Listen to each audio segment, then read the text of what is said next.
കേരളത്തെ അതിദാരിദ്ര്യമുക്ത സംസ്ഥാനമായി ഇന്ന് പ്രഖ്യാപിക്കുകയാണ്. അതിദാരിദ്ര്യ നിർമ്മാർജ്ജനം ഉൾപ്പെടെ സർക്കാരിന്റെ വിവിധ പദ്ധതികൾ പ്രഖ്യാപിക്കാനുള്ള പ്രത്യേക നിയമസഭാ സമ്മേളനം ഇന്ന് രാവിലെ ചേരുന്നുണ്ട്. അതോടൊപ്പം തന്നെ സെൻട്രൽ സ്റ്റേഡിയത്തിൽ നിന്ന് ആണ് ഈ അതിദാരിദ്ര്യമുക്ത സംസ്ഥാനത്തിൽ പ്രഖ്യാപനം ഉണ്ടാവുക. അവിടെ ഷിജോ കുര്യനും നിയമസഭയിൽ നിന്ന് വിജിൻ വായാന്തോടും ചേരുന്നുണ്ട്. ആദ്യം നമുക്ക് ഷിജോ കുര്യനിലേക്ക് പോകാമെന്ന് തോന്നുന്നു. Shijo, good morning.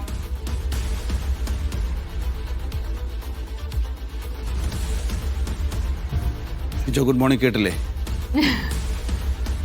Yes Shijo, അപ്പൊ ഇന്ന് ആ പ്രഖ്യാപനത്തിനായിട്ട് നമ്മളിങ്ങനെ കാതോർക്കുകയാണ്. അപ്പൊ ആ പ്രഖ്യാപനത്തിനായിട്ട് കാതോർക്കുകയാണ്. സ്വാഭാവികമായിട്ടും അതിദാരിദ്ര്യമുക്ത കേരളം എന്ന് പറയുന്നത് എല്ലാവരുടെ ഒരു വലിയ സ്വപ്നമാണ്. ആ പ്രഖ്യാപനം വരുമ്പോൾ പക്ഷേ ഒരുപാട് തരത്തിലുള്ള വിവാദങ്ങൾ കൂടി. എന്തടിസ്ഥാനത്തിലാണ് സർക്കാർ അത്തരം ഒരു പ്രഖ്യാപനത്തിലേക്ക് എത്തിയത്? എന്ത് സർവേ നടത്തിയിട്ടുണ്ട്?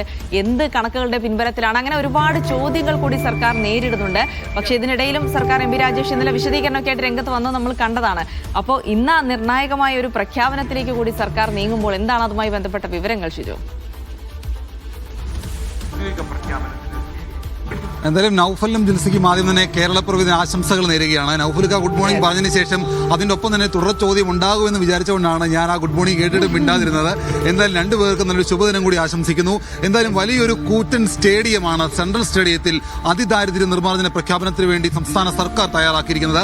ആ സ്റ്റേഡിയത്തിനുള്ളിൽ സെൻട്രൽ സ്റ്റേഡിയത്തിൽ പ്രത്യേകം തയ്യാറാക്കിയിട്ടുള്ള ആ വേദിയിലാണ് ഞാനിപ്പോൾ ഉള്ളത്. നമുക്ക് ഈ ദൃശ്യങ്ങൾ കാണാം. ഏതാണ്ട് ആയിരക്കണക്കിന് ആളുകൾക്ക് ഇരിക്കാൻ കഴിയുന്ന തരത്തിലേക്കുള്ള ഒരു വിപുലമായിട്ടുള്ള ക്രമീകരണം സെൻട്രൽ സ്റ്റേഡിയത്തിൽ സംസ്ഥാന സർക്കാർ ഒരുക്കിയിട്ടുണ്ട്. ഇതിലെടുത്തു പറയേണ്ട ഏറ്റവും പ്രധാനപ്പെട്ട കാര്യം, സംസ്ഥാനത്തെ കേരളപ്പിറവി ദിനത്തിൽ അതിദാരിദ്ര്യമുക്തമായിട്ട് സംസ്ഥാന സർക്കാർ പ്രഖ്യാപിക്കുകയാണ്.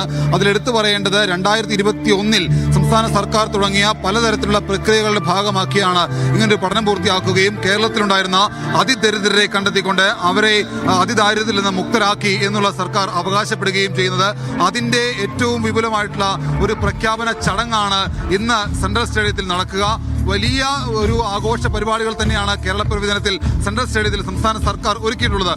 മുഖ്യാതിഥികളായിട്ട് മമ്മൂട്ടി, മോഹൻലാൽ, കമൽഹാസൻ അടക്കമുള്ള വലിയൊരു താരനിര തന്നെ ഈ പ്രഖ്യാപനത്തിന്റെ ഭാഗമാകുന്നുണ്ട്. കേരളത്തിൽ 2021 മുതൽ 2025 വരെ എത്തി നിൽക്കുമ്പോൾ വിവിധ തരത്തിലുള്ള ഒരു പ്രക്രിയയിലൂടെ 64,006 അതിദരിദ്രരുണ്ട് എന്ന് സംസ്ഥാന സർക്കാർ കണ്ടെത്തുകയും അവരെ അതിദാരിദ്ര്യത്തിൽ നിന്ന് മുക്തമാക്കുകയും ചെയ്തു എന്നുള്ളതാണ് സംസ്ഥാന സർക്കാർ പറയുന്നത്. അങ്ങനെ കേരളം അതിദരിദ്രരില്ലാത്ത രാജ്യത്തെ ആദ്യ സംസ്ഥാനമായി മാറുന്നു എന്നുള്ളതാണ് സർക്കാർ അവകാശപ്പെടുന്നത്. അങ്ങനെ അതിന്റെ വലിയൊരു പ്രഖ്യാപനം ഇന്ന് സെൻട്രൽ സ്റ്റേഡിയത്തിൽ നടക്കുമ്പോൾ അതിന്റെ ഏറ്റവും വലിയ ഒരു ആക്ഷേപമായിട്ട് പ്രതിപക്ഷം ഉയർത്തുന്നത് സർക്കാർ എന്ത് മാനദണ്ഡത്തിന്റെ അടിസ്ഥാനത്തിലാണ് ഇങ്ങനൊരു കണക്ക് പുറത്തുവിട്ടത്? എന്തായിരുന്നു ഇതിന്റെ ഈ ഒരു പ്രക്രിയയുടെ മാനദണ്ഡം? എങ്ങനെയാണ് അതിദരിദ്രരെ കണ്ടെത്തിയത് എന്നുള്ള ചോദ്യം പ്രതിപക്ഷം ചോദിക്കുന്നുണ്ട്. അതിൽ പ്രതിപക്ഷം അടിസ്ഥാനമാക്കുന്നത് LDF സർക്കാർ 2016 ശേഷം അധികാരത്തിൽ വന്ന പിണറായി സർക്കാരിന്റെ LDF സർക്കാരിന്റെ പ്രകടന പത്രികയിൽ ഉണ്ടായിരുന്ന ഒരു വാചകം എന്ന് പറയുന്നത് കേരളത്തിൽ 4.5 ലക്ഷത്തിലധികം പരമദരിദ്രർ ഉണ്ട് എന്നുള്ളതായിരുന്നു പിണറായി സർക്കാരിന്റെ LDF പ്രകടന പത്രികയിലെ വാചകം.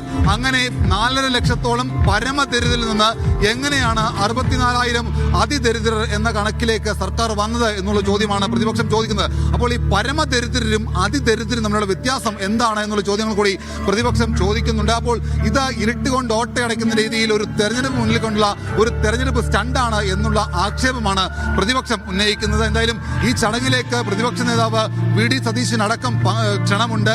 ഇന്നിപ്പോൾ രാവിലെ UDFന്റെ പാർലമെന്ററി പാർട്ടി യോഗം ചേരും. അതിനുശേഷമായിരിക്കും ഇന്നത്തെ പരിപാടിയിലൊക്കെ പങ്കെടുക്കണമോ എന്നുള്ള കാര്യത്തിനകത്ത് പ്രതിപക്ഷം തീരുമാനമെടുക്കുക. എന്തായാലും വലിയ തരത്തിലുള്ള ആഘോഷ പരിപാടികൾക്ക് തന്നെയാണ് സംസ്ഥാന സർക്കാർ തയ്യാറെടുത്തിരിക്കുന്നത്. കേരളത്തെ അതിദാരിദ്ര്യ നിർമ്മാർജ്ജന മുക്ത സംസ്ഥാനമായിട്ട് പ്രഖ്യാപിക്കാനായിട്ട് ഈ കാണുന്ന ഈ വലിയൊരു വേദിയിൽ മമ്മൂട്ടിയും മോഹൻലാലും കമൽഹാസനും അടക്കമുള്ളവർ മുഖ്യാതിഥികളും രാഷ്ട്രീയ സാംസ്കാരിക രംഗത്തു നിന്നുള്ള നൂറുകണക്കിന് ആളുകൾ കൂടി ഇവിടേക്ക് വരുന്നുണ്ട്. ഇതിനിടയിലാണ് സർക്കാരിന്റെ അതിദാരിദ്ര്യ നിർമ്മാർജ്ജന മുക്ത ആ ഒരു പ്രഖ്യാപനത്തിന് ഒരു എങ്ങനെയാണ് നിങ്ങൾ എന്താണ് ഇതിനെ മാനദണ്ഡമാക്കിയെന്നുള്ള ചോദ്യങ്ങൾ കൊണ്ട് വിദഗ്ധരടക്കം സംസ്ഥാന സർക്കാരിന് ഒരു കത്ത് അയച്ചത്. അപ്പോൾ അങ്ങനെ ഇതുമായി ബന്ധപ്പെട്ടുകൊണ്ട് ഒരു ഭാഗത്ത് വിവാദങ്ങളൊക്കെ നടക്കുന്നതിനിടയിലാണ് ഇപ്പോൾ ഇങ്ങനൊരു ചടങ്ങ് സംസ്ഥാന സർക്കാർ സംഘടിപ്പിക്കുന്നത്. എന്തായാലും തെരഞ്ഞെടുപ്പ് അടുക്കുകയാണ്.